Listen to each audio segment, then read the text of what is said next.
Hey, I'm your host, BKP. We are here at Sycamore Crossing. Dr. Whaley, I'm glad to have you back, but I'm waiting for Tupelo T to open. Yeah, it's good too, huh? Yeah, I'm waiting for him to open. I always watch, waiting for the lights to come on. It'll be in there. Dr. Whaley, good to have you this morning. Hey, how you like the chairs? You like this setup, the chairs? Yeah, they're great. Comfy. Last week, the producer chairs came out of my house, I think. Oh, really? Yeah. Last week, a producer said, hey, I want to switch the whole set. I said, okay, we'll go with that, but I like this. Yeah. Plus, you know, I don't know whether you can get your whole panel on these chairs or not, though. Oh, we'll just have to add chairs. All right. We have to add chairs or delete panel. Which one is it? I think you add chairs. We're in Blue Ridge, Georgia. We just finished talking to Congressman Doug Collins. I enjoyed that conversation. And the background noise is called Rural America, beautiful downtown.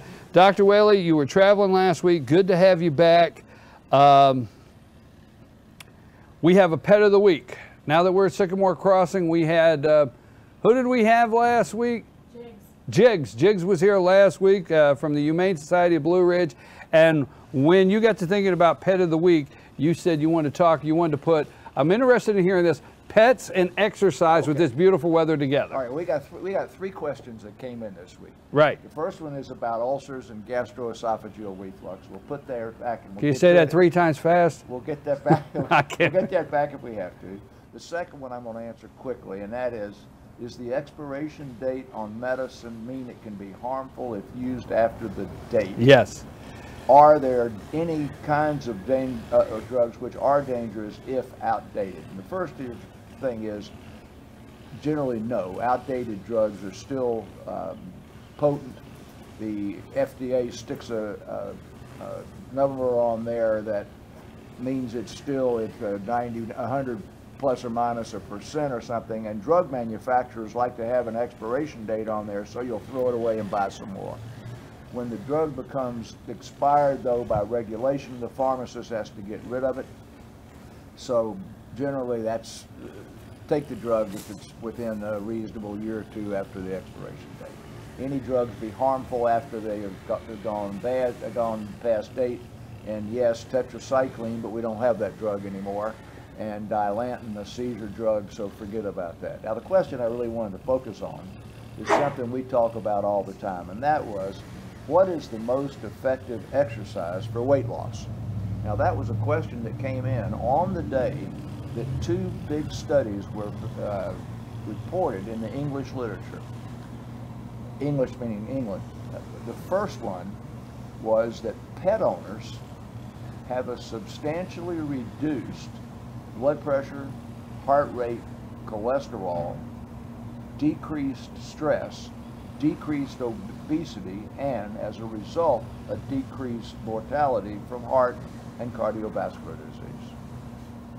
That's a pretty interesting one, so I pulled that up and read the whole thing.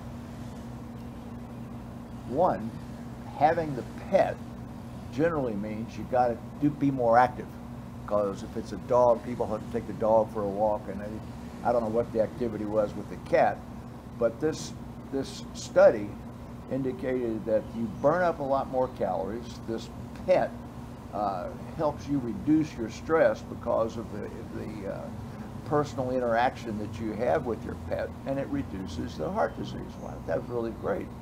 The very same edition of the British Journal of Cardiology had an article, and you know, some of these articles talk about 50 patients. This was 300,000 some odd people that were not randomly followed, but followed for 20 years, and chronicled the degree of exercise that they got. And as I have said many times, the first thing is exercise for cardiovascular disease prevention. And then the next thing is quality and quantity. So this specific question is, what is the most effective exercise? Well, I think the most effective exercise is the exercise in general. But there's a girl right now running down the street in the middle of Blue Ridge, Georgia.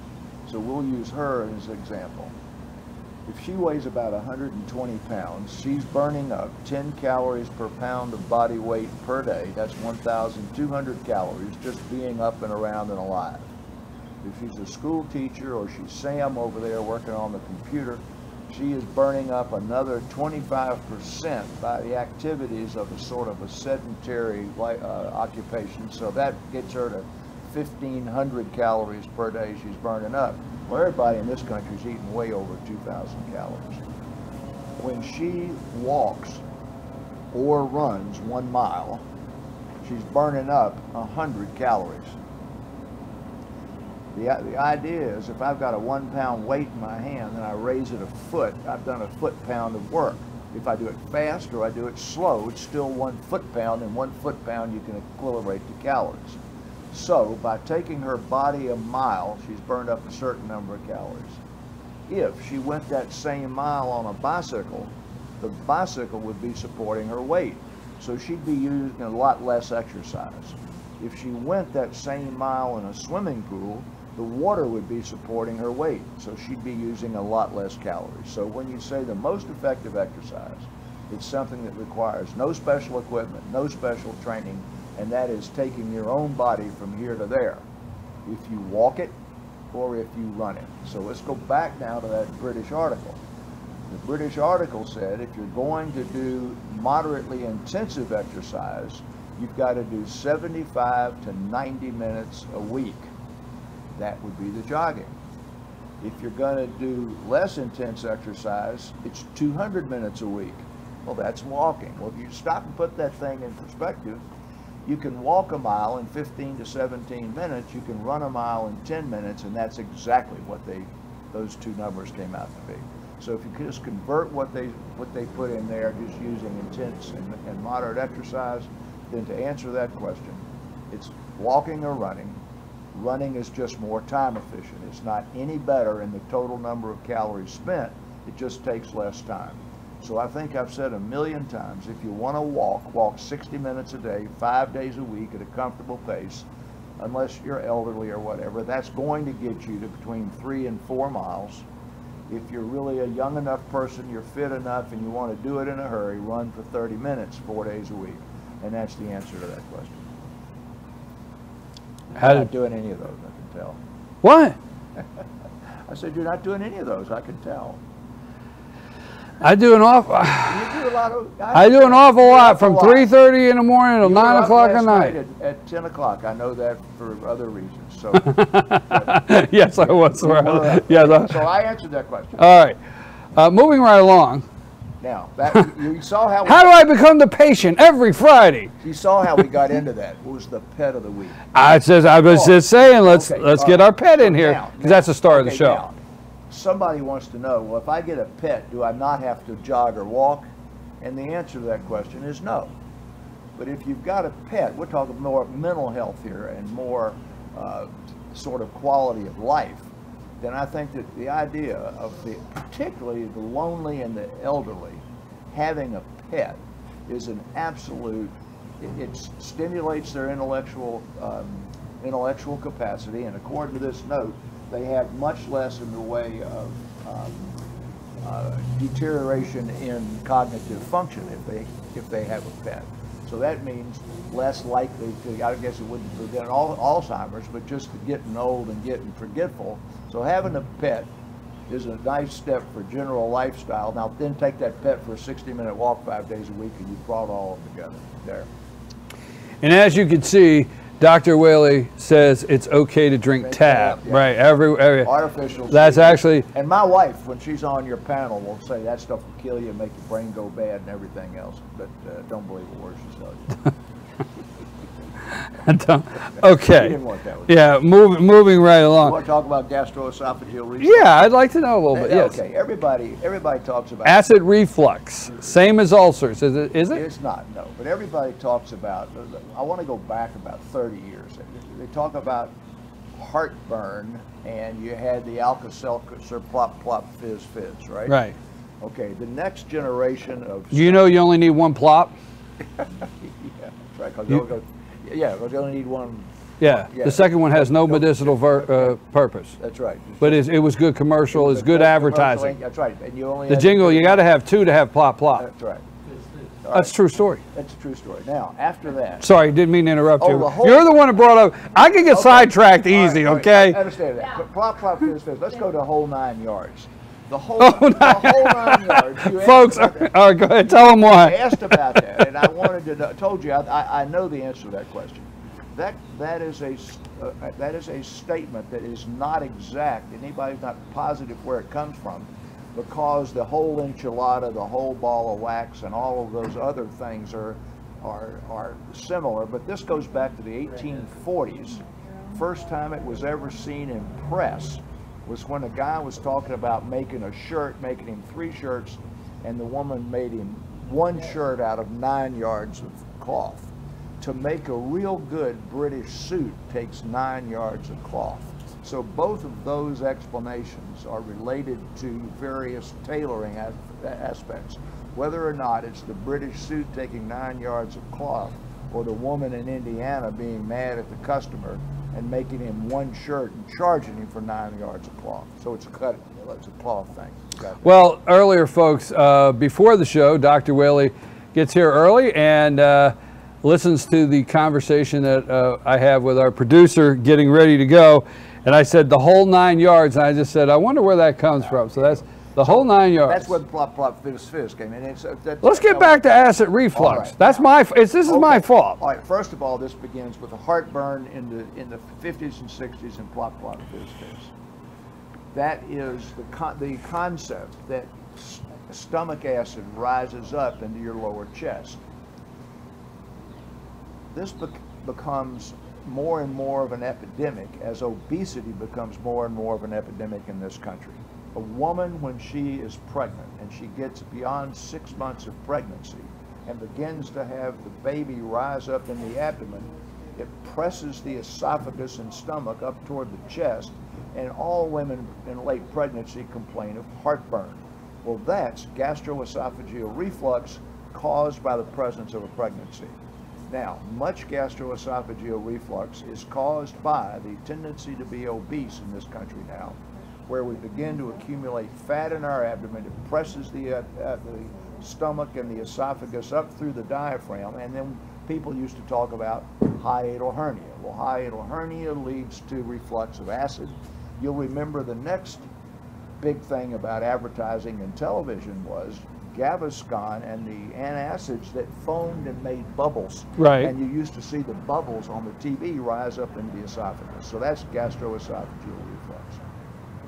There's a potential real hazard to that, because if it's untreated and you don't do anything about it, you got it every day, that acid, as it just eats in there and eats in there and eats in there, causes stuff like we have here from too much sun in our skin. But it's too much acid on your esophagus.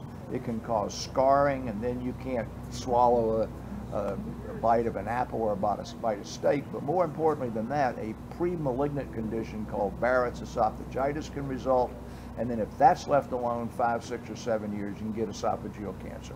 So gastroesophageal reflux disorder is not ulcers. Ulcers are in the stomach. It's caused by an acid that rises up into the esophagus.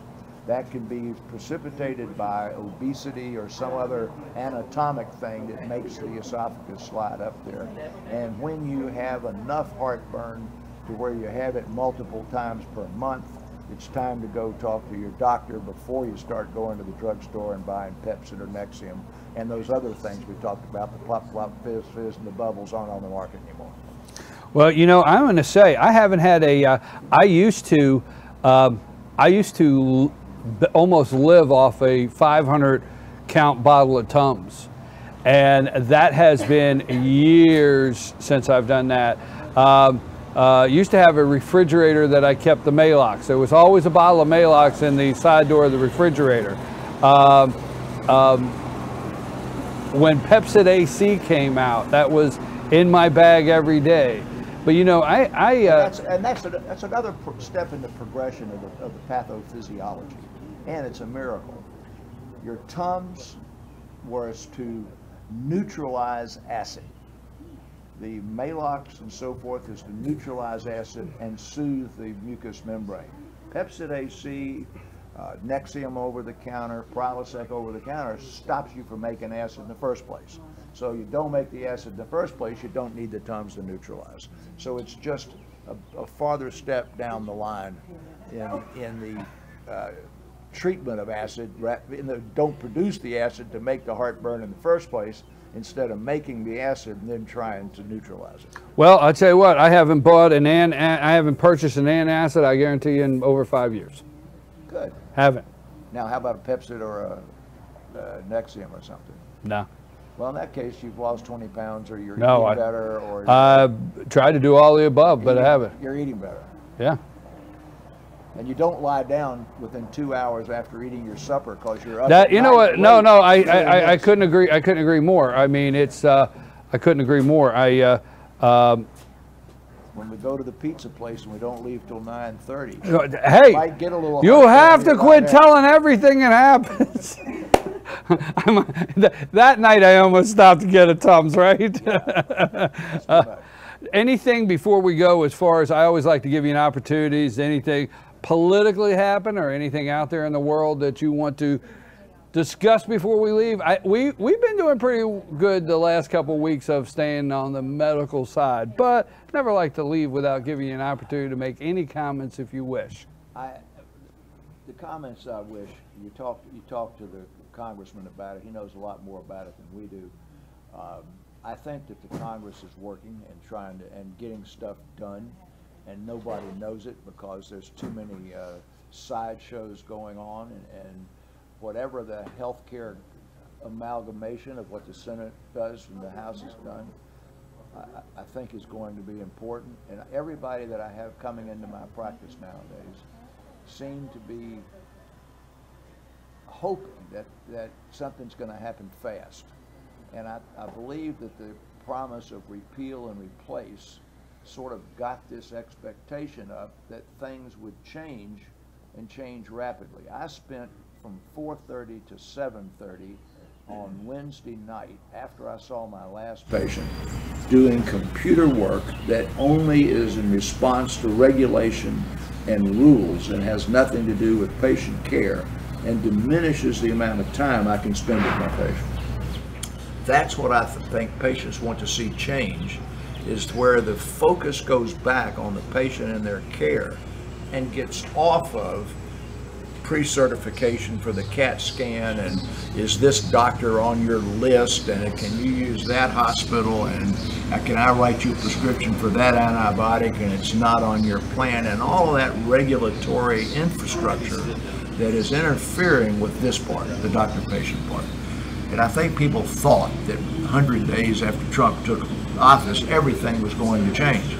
And I think the realistic thing is, if it changes at all, it's going to take years, because bureaucrats exist for the job protection, and they have created this infrastructure of bureaucracy that repeal and replace is going to have the hard time getting rid of. And he's been peeling back regulations as fast as he can go.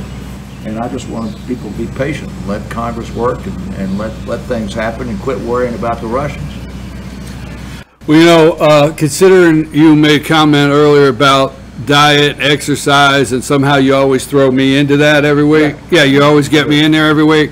My blood pressure was 125/82. That's perfect. You like that? That's good. Yeah, that's real good. It's better than mine. Huh? It's better than mine. It's better than before the show and after show. It's better than some of your panel too. Better than some of my panel? Yeah. You want to stick around during the break and real quick? No, I'm thinking about that. So I got to go. Folks, we're going to take San Francisco this afternoon. So, folks, we're going to take a brief break, and when we come back, it'll be time for our all-star political panel. You know, just this past week, in 1 week alone, remember there was the news of the DNC staffer Seth Rich that was murdered, and it was possibly something to do with WikiLeaks and possibly this, and then within 48 hours there's a retraction on the story now, and the story's changed again. Well, I don't know if you've watched former DC homicide detective Rod Wheeler, but I had a conversation with Detective Wheeler last night, and I'm going to share that with you on the other side of the break concerning that story. I'm your host, BKP. Again, thank you, Georgia Cancer Specialist Sam. Take us to break. All-star political panel next.